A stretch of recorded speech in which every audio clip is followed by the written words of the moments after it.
LoreWarrior Online, SRC-3C Sirocco. Overview.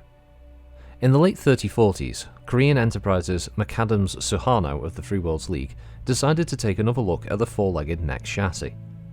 They upgraded their aging Goliath design, and by the early 3050s had introduced the Tarantula, a four-legged light scout mech. To overcome the prevailing negative stereotype of quad mechs, Korean launched an ambitious ad campaign using actual battle footage and MechWarrior testimonials. The company also took the unprecedented step of giving a number of these tarantulas to several premier units around the inner sphere, and by 3057 this impressive effort had paid off, and sales of the tarantula skyrocketed. This response persuaded the company that a new quad assault mech should replace the aging Goliath, and by early 3059 the Sirocco was undergoing field tests. Capabilities. The Sirocco's main firepower centers around a twin Ultra 10 autocannon produced by Imperator Weaponries. Large ammunition bins mounted in each of the mech's rear legs feed the autocannon. To provide additional firepower at close range, the Sirocco adds 6 extended range medium lasers, and because four-legged mech designs don't have arm-mounted weapons, the design also incorporates 2 rear-facing lasers. For defensive purposes, an electronic countermeasure suite reduces the effectiveness of enemy long-range scanning and surveillance. Additionally, because of the unique nature of four-legged designs, Korean enterprises were able to mount more armor protection than ever previously incorporated into any mech design. Finally, the Sirocco incorporates Capellan-produced anti-personnel pods that mimic the clan counterparts. Captain General Thomas Marek agreed to purchase the anti-infantry weapons in an effort to appease Capellan Chancellor Sun Tzu Lao, who was becoming increasingly irate over Marek's refusal to set a wedding date between Sun Tzu and Marek's daughter, Isis. Deployment. Executives at Korean enterprises realized early on that the survival of the company's new design depended on making sure that it reached the right mech warriors as quickly as possible.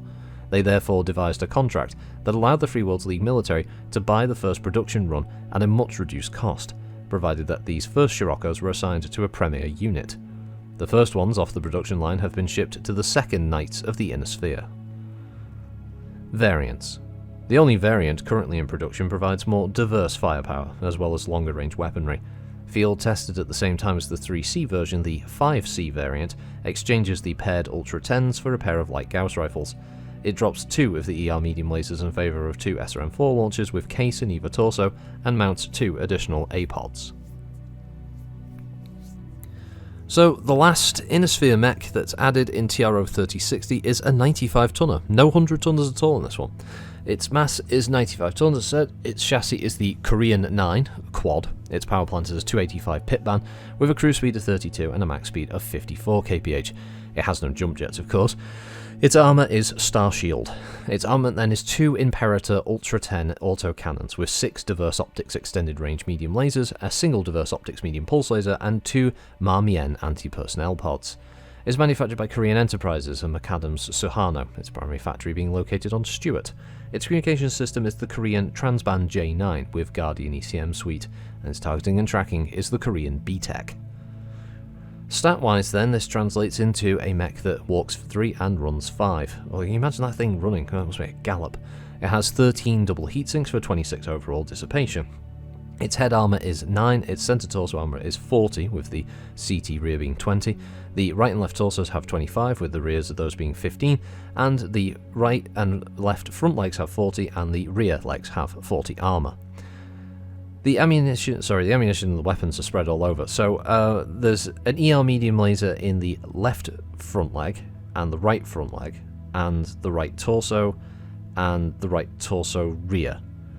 And then you have an A-pod in the left front leg and in the right front leg.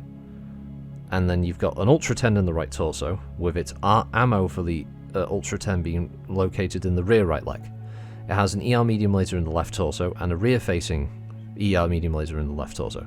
Then it also has another Ultra 20 in the left torso with the ammo in the corresponding rear leg. The medium pulse is located in the head, and the Guardian ECM is located in the CT. Yeah, quads are weird. But I do like them. I sadly don't visually like this one. I like the Goliath, I like the Scorpion, I like the Tarantula. There are other quads I'm not a fan of. Barghest is a good one. The Sirocco, I'm not a... No, I'm not a fan of it, unfortunately.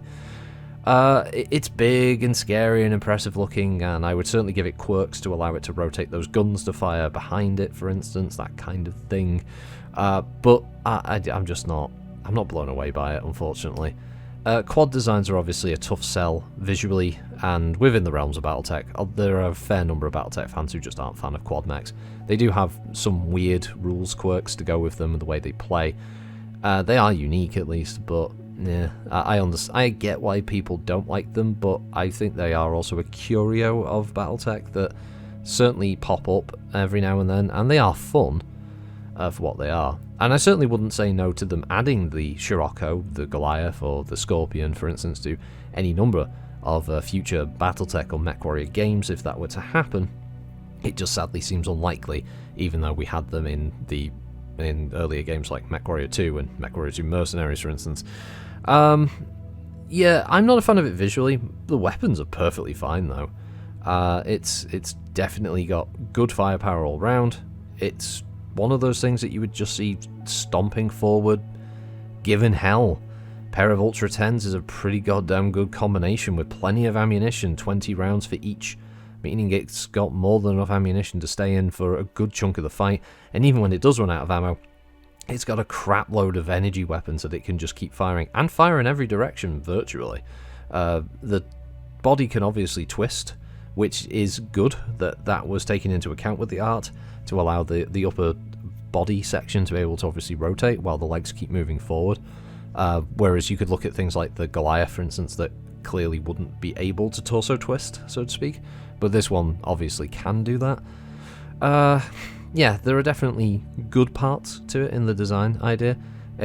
Perspective, the size of it definitely makes it look like the head section is something that would have a crew on a battleship all inside it going, yes, full ahead, yeah. Yes, sir, full ahead, you know, kind of thing.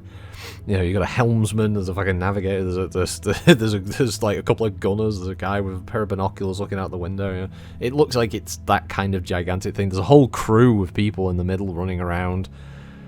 Yeah, kind of thing. So we've been hit. Torpedoes to the port side. Turn the Sirocco. Yeah, it's like contact the engine room. It looks like it's that kind of. It's like a fucking ship, with how big it is, or just how big it appears. But maybe the pilot has just got this lavish cockpit with massive windows that you can just look out of and like, oh well, yes, this is quite fine. I have a very good field of view. Oh. There's a hill up ahead. Oh, there's missiles raining in from above. Oh god, I don't have any protection from this. Oh Jesus, no, I'm a giant rectangle on legs. Oh, the pain and misery that is raining down. It could be that kind of thing. Probably not, but still. But yeah, that Sirocco does represent the end of the Inner Sphere mechs of the TRO. Some of the clan ones after this. Good god, it's clan vehicles and clan mechs all the way down. After the rest of it, obviously, I've already started, but I've been recording these in blocks. So this is the second block that I've done of this TRO. So this represents that all the others after this in the block will now be clan Omnimex and whatever else is left of the tanks. Well, we're not too far off the end of TRO 3060. Where are we going next? Yeah, we're going into some weird territory, that's for sure, with the 3070 and 3080 ones. That's for sure. Yeah, areas I'm not too well versed in, I will admit. I mean, even TRO 3060 is a little bit of a stretch for me in the timeline, but still. You learn, don't you? It'll be interesting. We'll be going into this one. That one, feet first. Who knows what'll be underneath. Anyway, have a good one, everybody. We'll catch you next time. Bye-bye.